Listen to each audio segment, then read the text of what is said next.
বানচালের ষড়যন্ত্র করছে বন্ধুগণ। এই সত্যনালীকে ক্ষমতার জোরে মিথ্যা লেখো, ক্ষমতার জোরে মিথ্যা লিখতে পারবেন, কিন্তু ইনসাফের পতাকায় আমরা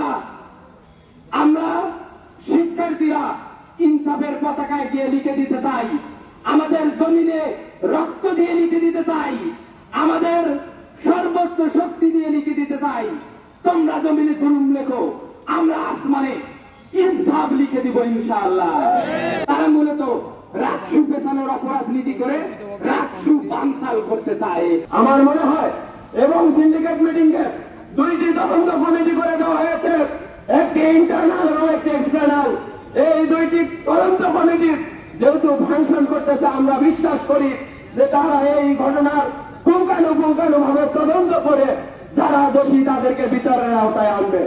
একটি বিচার কার্যক্রম পরিচালনার মধ্যে থাকা অবস্থায়, অন্যান্য প্রসেসে থাকা অবস্থায় আপনারা যারা আন্দোলন করতেছেন, এটি আমরা মনে করি অযৌক্তিক আন্দোলন। একটি প্রক্রিয়াগত অবস্থায় আপনাদের যদি আন্দোলন চলমান রাখেন, যদি ক্যাম্পাস বন্ধ করার যে পায়তারা করেন, তাহলে অবশ্যই আপনাদেরকে এই আমরা নির্বাচন বানচালকারী ষড়যন্ত্রের অংশ হিসাবে দেখতে বাধ্য হব।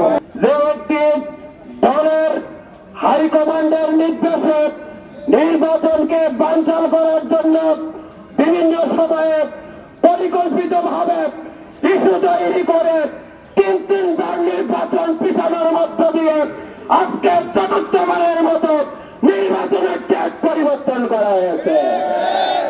এই পরিকল্পনার অংশ এই বিশ্ববিদ্যালয় প্রশাসন, এই পরিকল্পনার অংশ এই নির্বাচন কমিশন, এই পরিকল্পনার অংশ এই বিশ্ববিদ্যালয় শিক্ষক কর্মকর্তা কর্মচারী।